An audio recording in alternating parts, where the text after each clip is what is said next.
ధైర్యం లేకపోతే అసలు ప్రేమించేటటువంటి హక్కే లేదు. లవ్ అన్న అబ్బాయితో మాట్లాడడం అన్నది పెద్ద క్రైమ్ అది మా ఇంట్లో. ఏదైతే ముట్టుకోకూడదో అదే ముట్టుకున్నావు. ఖచ్చితంగా అవుతారండి, ఎందుకంటే అతనికి అంత టాలెంట్ ఉంది. గుడ్డుగా వెళ్ళిపోతున్నావు, బ్లైండ్గా ముందుకెళ్తున్నావు అన్నది నాకు గట్టిగా అనిపిస్తుంది. There is no doubt about it. అతనిలో ఏం చూసాను అన్నది ఎవరికి తెలియదు కదండి. మీకు అబ్బా కావాలి బువ్వా కావాలి అని అడుగుతున్నట్లు అనిపిస్తోంది. నాకు ఇతను మనసులో ఉంచుకొని నేను అతన్ని ఎలా చేసుకుంటాను? ప్రశ్నే తప్ప మీ వైపు నుంచి తీసుకునే తత్వం అయితే కనిపించట్లేదు. I'm sorry to say this. ఒప్పుకుంటారు అన్న నమ్మకం నాకు లేదు. Don't think about the climax. Suman TV presents అందమైన జీవితానికి స్వాగతం. నమస్తే కళ్యాణ్ చక్రవర్తి గారు. నమస్తే జయ గారు. నమస్తే కళ్యాణ్ గారు. మనం అందమైన జీవితం అనే ఒక కొత్త కాన్సెప్ట్తో ముందుకు వెళ్తున్నాము. చాలామంది మెయిల్స్ చేస్తున్నారు. వాళ్ళ ఫోన్ నెంబర్కి మనం కాల్ చేసి వాళ్ళ ప్రాబ్లమ్ని కనుక్కొని దానికి తగిన విధంగా ఒక పరిష్కార మార్గాన్ని సూచిస్తున్నాం మనం. సో అందులో భాగంగా డైరెక్ట్గా నేను కాన్సెప్ట్లోకి వెళ్ళిపోతున్నానండి. మానస అని ఒక అమ్మాయి అండి, నల్గొండ నుంచి మనకి ఒక మెయిల్ పెట్టింది. నేను చూశాను మెయిల్, మీకు బ్రీఫ్గా చెప్తాను. ఒక మంచి కుటుంబంలో పుట్టి పెరిగిన పిల్ల, సాంప్రదాయబద్ధంగా ఉన్న పిల్ల. ఎలాగంటే పిల్లని చదివించేటప్పుడు కానీ కాలేజీకి పంపించినప్పుడు కానీ మొత్తం ఆడపిల్లలే ఉండే విధంగా, కో ఎడ్యుకేషన్ లేకుండా కొంచెం కట్టుదిట్టంగా పెంచారని అనుకోవచ్చేమో. తన మెయిల్ని బట్టి నాకు అట్లా అర్థమైంది. ఒక డిగ్రీ చదువుకునేటప్పటికి ఏదో తన అన్న పిల్లలను తమ్ముడు పిల్లలను పార్కుకి ఆడుకుంటానికని తీసుకువెళ్ళినప్పుడు పార్కులో ఒక వ్యక్తితో పరిచయం ఏర్పడింది. అతను ఒక ఫిల్మ్ డైరెక్టర్. తను ఏదో కాన్సెప్ట్స్ రెడీ చేసుకుంటూ ఉన్నాడు. ఇద్దరికి అలా మనసు కలవటం, అలా ముందుకు సాగారు కొంత దూరం. ప్రాబ్లం ఏంటంటే ఇప్పుడు ఈ అమ్మాయికి ఇంట్లో మ్యాచ్ చూశారు ఆల్రెడీ. అది ఫైనల్ స్టేజ్లో ఉంది అన్నట్లుగా చెప్తా ఉంది. అంటే ఓకే చేసేసేలాగా ఉన్నారు అని. ఇతను చూస్తే ఇంకా సెటిల్ కాలేదు. సో దీన్ని నేను ఎలా ముందుకు తీసుకెళ్ళాలి, ముందు అసలు పేరెంట్స్ దగ్గర ఈ విషయాన్ని నేను ఎలా చెప్పాలి, అది ఆ అమ్మాయి సమస్య. నేనేం చేయాలి? నెంబర్ పెట్టిందండి, కాల్ చేయమనింది. మరి మీరు ఓకే అంటే నేను ఒక్కసారి కాల్ చేస్తాను కళ్యాణ్ గారు. రైట్. 23, 24 అనేసరికి డిగ్రీ అయిపోయి ఉండొచ్చేమో మేబీ, నాకు అట్లా అనిపించిందండి. హలో మానస అండి? అవునండి, నేను అందమైన జీవితం నుంచి మాట్లాడుతున్నానండి, సుమన్ టీవీ నుండి. నమస్తే అండి. నమస్తే మానస డాక్టర్ గారికి ఇస్తున్నాను, ఒక్కసారి క్లియర్గా చెప్పండి. ఓకే అండి. రైట్. నమస్తే అండి డాక్టర్ గారు. నమస్తే అమ్మా మానస. నమస్తే అమ్మ. నువ్వు కంఫర్టబుల్గా ఉంటే ఫ్రీగా నీ బాధ అన్నది ఏంటో చెప్పమ్మా. దానికి మనం ఏమన్నా తగిన పరిష్కారం చెప్పే ప్రయత్నం చేద్దాం. చెప్పండి అమ్మా. నేను ఒక అబ్బాయిని ప్రేమించానండి. ఆ అబ్బాయి ఫిలిం డైరెక్టర్ అవ్వాలని తన అంబిషన్. నేను ఆ అబ్బాయిని ఒక గత 3 years గా ప్రేమిస్తూనే ఉన్నాను. 3 years గా మేము డీప్ లవ్ లో ఉన్నాము. నీ ఏజ్ ఎంతమ్మా ఇప్పుడు మానస? లవ్ స్టార్ట్ అప్పుడు అండి? కదమ్మా, ఇప్పుడు నీ వయసు ఎంత? ఇప్పుడు నా 24 అండి. 24 అంటే 21 నుంచి ప్రేమిస్తున్నారు మీరు అతన్ని? 21 నుంచి అండి. అంతకు ముందు కూడా పరిచయం ఉందమ్మా? లేదండి. He's complete stranger to me. నేను ఆ అబ్బాయిని ప్రేమిస్తున్నందువల్ల మా ఇంట్లో వాళ్ళు ఎన్ని సంబంధాలు తెచ్చినా క్యాన్సిల్ చేసుకుంటూ వచ్చాను. మా ఇంట్లో ఎలా అంటే, అమ్మాయి అంటే ఎన్ని రిస్ట్రిక్షన్స్ ఉన్నాయి అంటే, అబ్బాయిని అసలు చూడకూడదు. చిన్నప్పటి నుంచి నాది గర్ల్స్ కాలేజ్, గర్ల్స్ స్కూల్, బయటికి కూడా వెళ్ళనిచ్చేవారు కాదండి. కానీ అనుకోకుండా ఇతనితో పరిచయం అయ్యి ఇతనితో లవ్ ఇట్స్ హ్యాపెండ్ అండి. కానీ ఇప్పుడు ఇతన్ని నేను మర్చిపోలేను. కానీ ఇప్పుడు ఇంట్లో ఏంటి అని అంటే, ఒక మంచి సంబంధం వచ్చింది, NRI సంబంధం. కానీ ఈ సంబంధం, ఈ మ్యాచ్ రిజెక్ట్ చేయడానికి నా దగ్గర ఆప్షన్ లేకుండా పోయిందండి. ఎందుకంటే ఈ 3 years నుంచి నేను ప్రతి ఒక్క మ్యాచ్ ని రిజెక్ట్ చేస్తూ వచ్చాను. బట్ ఈ మ్యాచ్ అనేది రిజెక్ట్ చేయలేకపోతున్నాను. అంటే వాళ్ళు ఫిక్స్ అయిపోయారు. ఇంకా ఈ అబ్బాయిని మర్చిపోలేను. అతనితో డిస్కస్ చేశారా మానస మీరు ఈ విషయాన్ని? చేశానండి. అతన్ని వచ్చి మాట్లాడమని కూడా చెప్పాను. బట్ అతను ఏమంటున్నాడు అంటే, నాకు ఒక అంబిషన్ ఉంది, అది అయ్యాక నేను వచ్చి మాట్లాడితే బాగుంటుంది. ఇప్పుడు నేను ఏం చేయకుండా వచ్చి మీ అమ్మాయిని పెళ్లి చేసుకుంటా అంటే ఎవరు ఒప్పుకోరు కదా, ఎలా మాట్లాడమంటావని చెప్పి అని అడుగుతున్నారు. 3 years పాటు జరిగినటువంటి మీ జర్నీలో ఏదో ఒక ప్రత్యేకంగా మన సాంప్రదాయంలో ఉండేటటువంటి ఒక ఆడపిల్లకి ఒక టైం లైన్ అన్నది డిసైడ్ చేసుకోవాలి కదమ్మా. అంటే ఇప్పుడు అతను డైరెక్టర్ పూర్తిగా అవ్వటానికో, లేదంటే ఫుల్ ఫ్లెడ్జ్డ్గా అతను సాటిస్ఫై అయ్యేటటువంటి డైరెక్టర్ అవ్వటానికో ఇంకొక 15 సంవత్సరాలు పట్టచ్చు అనుకుందాం. అంటే 15 సంవత్సరాల వరకు అతను నేను పెళ్లి చేసుకోడా? 15 సంవత్సరాల వరకు నీకు వచ్చేటటువంటి సంబంధాలు అన్నింటినీ కూడా ఇలా కొట్టి పారేస్తూ దొంగచాటున ఈ విధంగా నడుచుకోవటం ఒకటేనా దారి? ఇది ఎప్పుడన్నా మీరు డిస్కస్ చేశారా? టైం లైన్ ఏంటి? ఒక 6 ఇయర్సా, 5 ఇయర్సా, ఏదో ఒక టైం లైన్ మాట్లాడుకుని ఉంటారు కదా ఈ 3 ఇయర్స్ ప్రేమాయణాలు. ఇప్పుడు సక్సెస్ అనేది టైం బట్టి ఈ టైంలో వస్తుంది అని మనం ఎలా చెప్పగలుగుతాం? చెప్పలేం. కానీ ఇప్పుడు ఇక్కడ ఏంటంటే ముడిపడినటువంటి అంశం, బహుశా అతను ఇప్పుడు పెళ్లి చేసుకున్నా ఇంకో 15 సంవత్సరాల తర్వాత పెళ్లి చేసుకున్నా కూడా పెద్ద సమస్య కాదేమో. కానీ నీ జీవితంలో ఆ ఈక్వేషన్ లేనప్పుడు మీరు ఎప్పుడైనా కూడా అతనికి ఒక బౌండరీ గీసారా? ఎంతకాలం నేను వెయిట్ చేయాలి, ఎంతకాలం లోపల నీకు సక్సెస్ వస్తుంది, రానటువంటి పక్షంలో నేను నా తల్లిదండ్రులకు ఏమని చెప్పాలి అనేటటువంటి బౌండరీలను గీసారా మీరు? అతను కూడా నేను కూడా అతన్ని మంచి ఫిలిం డైరెక్టర్ గా చూడాలని నా కోరిక కూడా కదండి, అది బలంగా ఏర్పడింది.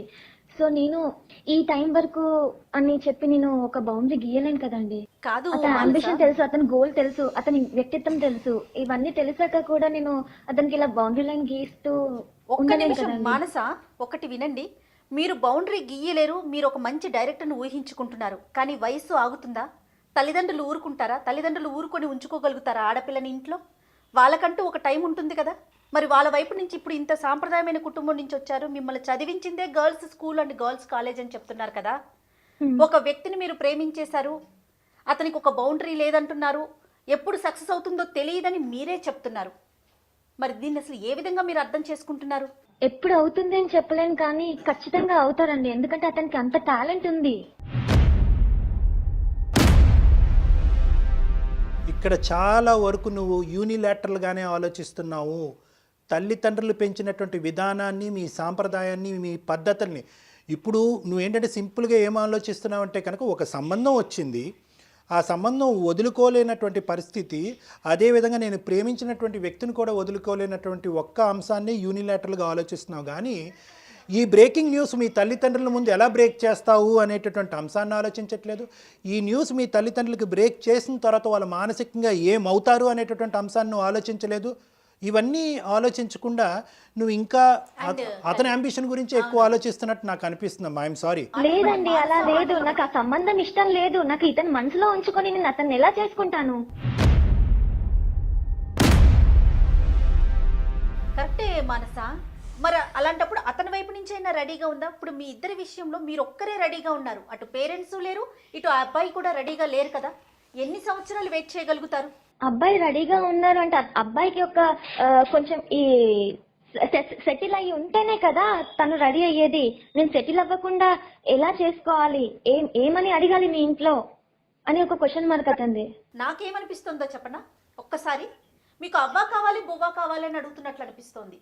అయితే మీరేమి ఎక్స్పెక్ట్ చేస్తున్నారు ఒక్కసారి చెప్పండి. ఏంటంటే ఇప్పుడు మా ఇంట్లో మాట్లాడే ఆ ధైర్యం నాకు రావాలి. నేను ఎలా అడగాలి ఇంట్లో?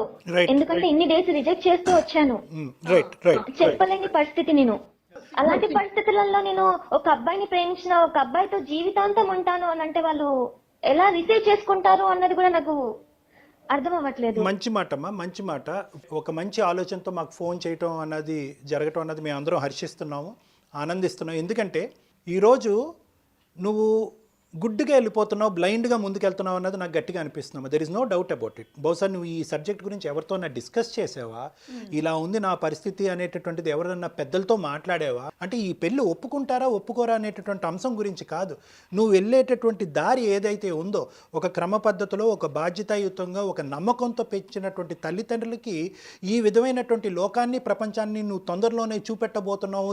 తద్వారా వాళ్ళు ఎలా రియాక్ట్ అవ్వబోతున్నారు, ఎప్పటికైనా ఇంకొక 4-5 సంవత్సరాల తర్వాత అయినా కూడా మీ తల్లిదండ్రులని నువ్వు ఒప్పించేటటువంటి పరిస్థితి ఉందా లేదా అన్నది ఎవరో ఒక పెద్దలతో మాట్లాడాలి కదమ్మా. నువ్వు ఎవరో ఒకరితో మాట్లాడాలి. నీ ప్రేమ నిజమే, నీ ప్రేమ వాస్తవమే, నీది నమ్మకమైనటువంటి ప్రేమే, నిస్వార్థమైనటువంటి ప్రేమే, ఎదురుగా ఉండేటటువంటి ప్రేమికుడి యొక్క ఎదుగుదల కోరుకుంటూ ముందుకెళ్ళేటటువంటి ప్రేమే, కాదనట్లేదు. కానీ ఇక్కడ ఏంటంటే ఒక చేతులతో చప్పట్లు కొట్టలేమమ్మా. నీ తల్లిదండ్రుల యొక్క పాత్ర నీ జీవితంలో చాలా ఇంపార్టెంట్. వాళ్ళ యొక్క ఆలోచన, ఆ కుటుంబ సాంప్రదాయం, పద్ధతులు, విలువలను కూడా బ్యాలెన్స్ చేసినప్పుడే అది అసలైనటువంటి ప్రేమగా నేను భావిస్తాను. అటువైపున ఆ అబ్బాయి పేరెంట్స్ అసలు ఏమంటున్నారు? అతనికి తెలుసా మనసా? డైరెక్టర్ గారి పేరెంట్స్ ఏమంటున్నారమ్మా? కాబోయే డైరెక్టర్ గారి పేరెంట్స్ వాళ్ళ పేరెంట్స్ ఇతనికి ఎప్పుడు సపోర్ట్ చేయరండి. ఎందుకంటే ఈ ఫీల్డ్ కి వెళ్తున్నాను అంటే ఎవరు మాత్రం సపోర్ట్ చేస్తున్నారు అంటే ఎప్పుడు సక్సెస్ అవుతారు, ఎప్పుడు ఏ టైంలో ఏమవుతుంది అన్నది ఏది తెలియదు కదండి ఈ ఫీల్డ్ లో. కాబట్టి ఇది ఎందుకు, ఇది చేసుకోవచ్చు కదా అని చెప్పి ఎవరు సపోర్ట్ చేయట్లేదు. ఇప్పుడు నేను అతనికి సపోర్ట్ చేసేది అనేది ఎవరైనా ఉంటే అది నేను ఒక్కదాన్నే. ఓకే ఓకే ఓకే నీ సపోర్ట్ అతనికి కావాలి అనేది అర్థం అవుతుందమ్మా. నిన్నైతే కనుక అతను నిస్వార్థంగా ప్రేమిస్తున్నాడు అనే నమ్మకం నీకు ఉంది కదా, పాయింట్, మోస్ట్ ఇంపార్టెంట్ పాయింట్. అవునండి. ఇదేమి అంటే I'm sorry to ask you, నువ్వు తప్పుగా అనుకోవద్దు మానస, ఇదేమి ఊహాజనకమైనటువంటి ప్రేమ ఏం కాదు కదమ్మా. ఇప్పుడు అస్సలు అతను కాదండి, అస్సలు కాదు. ఎందుకంటే మేము ఎప్పుడు కలిసి పార్కులకి సినిమాలకి తిరిగింది లేదు. డైలీ ఒక 5-10 మినిట్స్ తప్పితే వెరీ గుడ్. ఇంకా మేము కలుసుకోము, మాట్లాడుకోలేము. ఒక 5-10 మినిట్స్ అంతే. What would happen to you, the worst come situation గురించి ఒక్కసారి ఆలోచించుకుందాం. చాలా సంబంధాలు నో నో అని చెప్పావు. ఈ రోజు కాకపోతే రేపైనా కూడా మీ తల్లిదండ్రులు ఖచ్చితంగా ఒక నిజమన్నది తెలుస్తుంది, నీ మనసులో ఎవరో ఒకరు ఉన్నారన్నది. ఇది పసిగట్టడం, పక్కన ఎవరినో పెట్టుకుని అతన్ని దాగుడు మూతలు ఆడటం అన్నది కష్టం. ఈ రోజు కాకపోతే రేపన్నది తెలుస్తుంది. సో బహుశా ఏంటంటే ఈరోజు నువ్వు ఓపెన్గా వెళ్ళి మీ తల్లిదండ్రులకు ఓపెన్గా ఇక్కడ ఏం జరుగుతుంది అనేటటువంటిది మనసు విప్పి మాట్లాడటము, ఆ తర్వాత జరిగేటటువంటి పరిణామాలు ఏమవుతున్నాయి అన్నది ఒకసారి బ్యాలెన్స్ చేసుకోవటము, ఇది ఇప్పటి వర్కౌట్ వరకు నా మనసు విప్పి మాట్లాడిందంటూ లేదండి ఇంట్లో. నేను ఆడపిల్ల అంటే అప్పటి కాలంలో పెంచినట్టుగానే పెంచారు నన్ను. ఎక్కడికి పంపించరు. నాకు ఇది ఇష్టము అని కూడా చెప్పలేను నేను. వాళ్ళకి నచ్చింది నేను ఓకే చెప్తాను, కానీ ఈ విషయంలో మాత్రం నేను చెప్పలేకపోతున్నాను. ఎందుకంటే కంప్లీట్ డీప్ లవ్ లో ఉన్నాను ఇతనితో. మీకు అనిపించచ్చు ఎందుకు ఇంత మంచి మ్యాచ్ వదులుకొని ఇతను ఎందుకు లవ్ చేస్తుంది, అవసరమా అని ఎవరికైనా అనిపించచ్చు. కరెక్ట్ అమ్మా. అంటే నేను అతనిలో ఏం చూసాను అన్నది ఎవరికి తెలియదు కదండి. ఒక ఫాదర్ కేరింగ్ అనేది అతని దగ్గర ఉంది. అన్ని విధాలుగా నన్ను ఎంత బాగా చూసుకుంటాడో అన్నది నాకు తెలుసు. ఇప్పుడు అంత మంచి వ్యక్తిని నేను వదులుకోలేను కదా.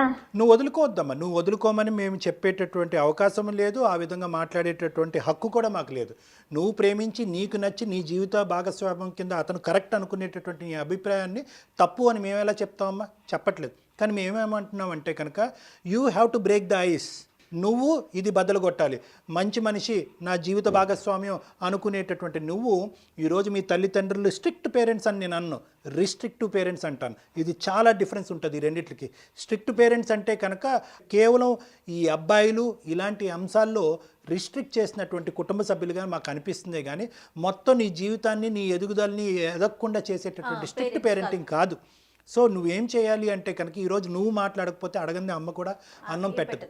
సో ఇక్కడ అవునండి, కానీ ఇప్పుడు ఎలా మాట్లాడాలి ఏంటి అన్నది కూడా తెలియదు. ఎందుకంటే చెప్తే ఒప్పుకుంటారు అన్న నమ్మకం నాకు లేదు. ఎలా చెప్పాలి అన్న ఆలోచన కూడా నాకు రావట్లేదు. ఎందుకు అనంటే ఇప్పుడు కంప్లీట్ గా నాకు ఆ మ్యాచ్ ఫిక్స్ చేసేసారు.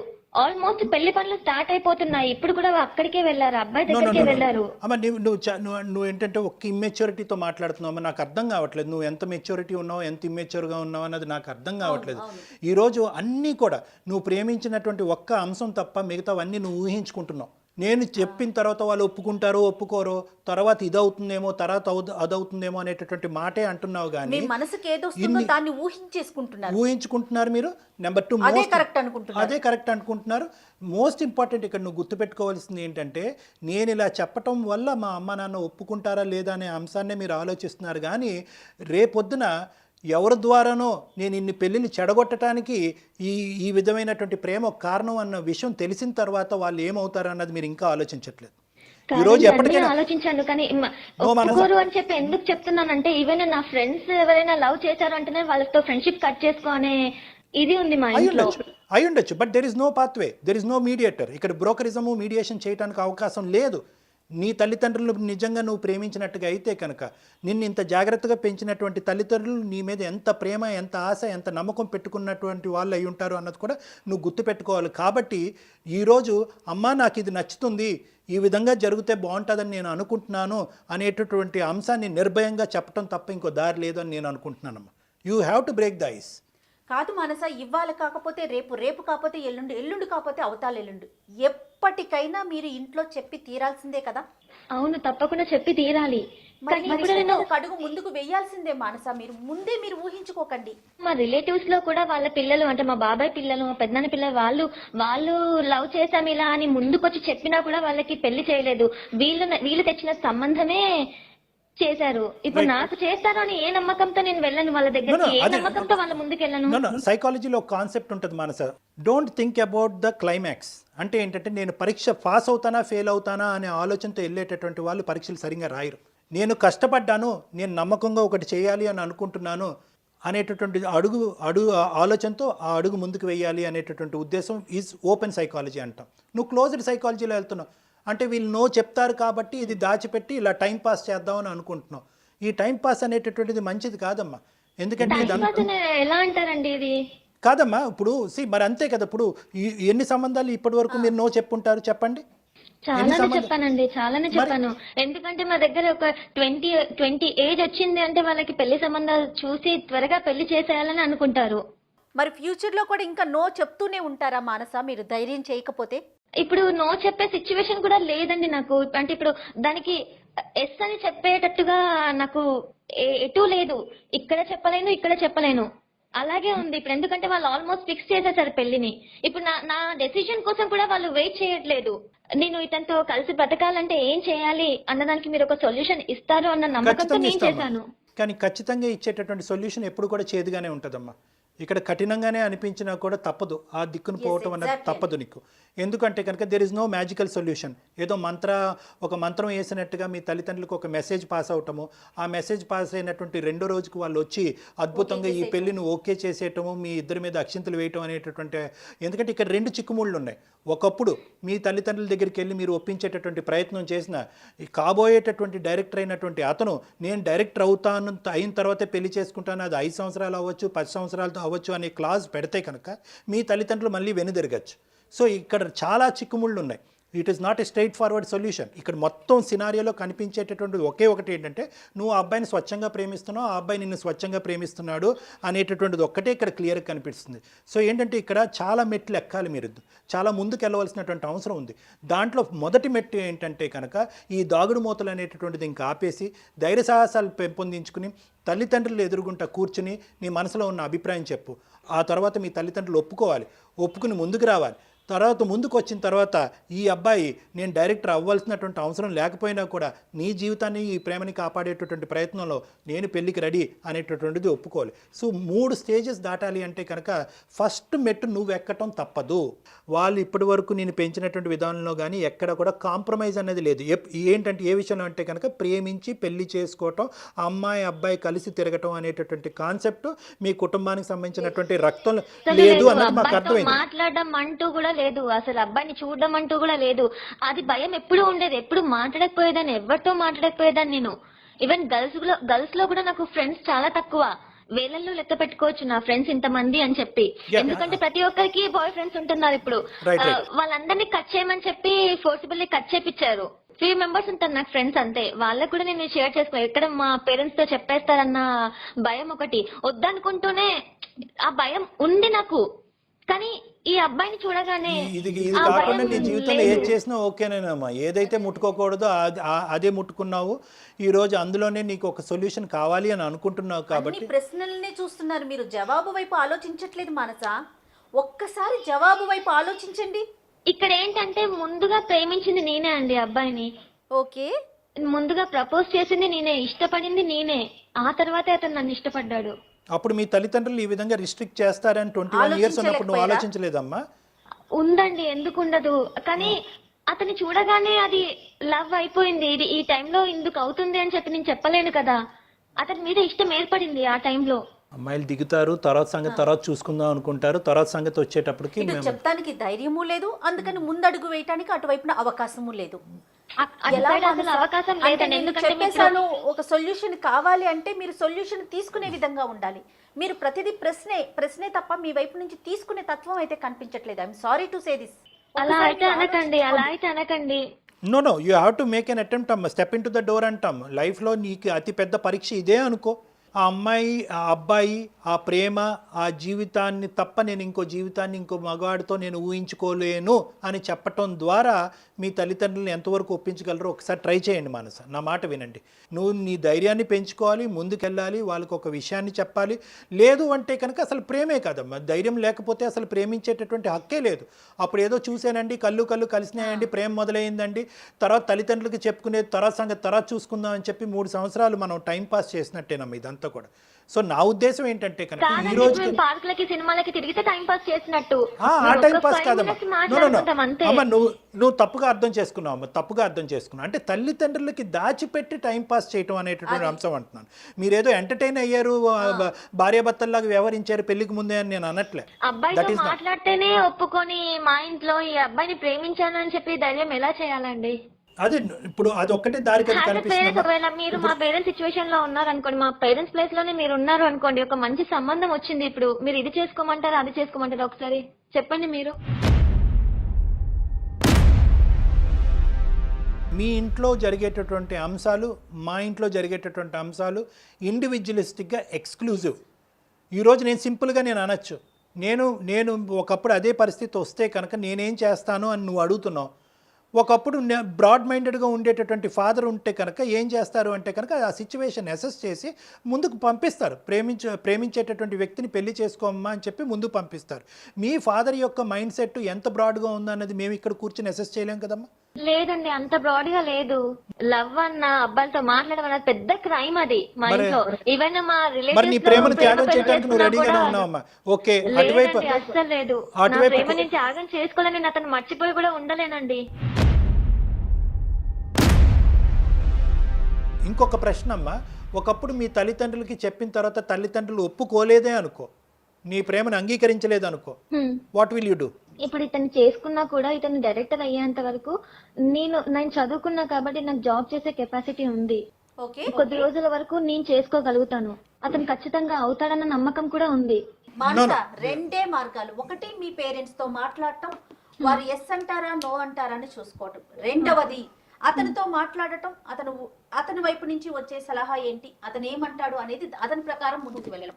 ఇవి రెండే మార్గాలు ఉన్నాయి. ఏమంటారు డాక్టర్ గారు మీరు? అంతేనమ్మా, అంతే. ఏమ్మా మానస చెప్పమ్మా, ఈ 2 మార్గాల్లో ఏది? ఒక్కసారి మా పేరెంట్స్ వచ్చాక అందరినీ కూర్చోబెట్టి మాట్లాడడానికి నా నుంచి ఒక స్టెప్ వేస్తాను. గుడ్ లక్ అమ్మా. ఖచ్చితంగా జీవితాన్ని అందంగా మలుచుకోండి. నాకు అదే ఉందండి, నాకు అందమైన జీవితం కావాలంటే ఇది స్టెప్ వేయాలి అని చెప్పి మీరు చెప్పాక నాకు అర్థమైంది. నేను కొంచెం ధైర్యం తెచ్చుకొని నేను మాట్లాడడానికి ప్రయత్నిస్తానండి. థ్యాంక్ యూ సో మచ్ అండి. All the best. All the best అమ్మా, ఆల్ ద బెస్ట్.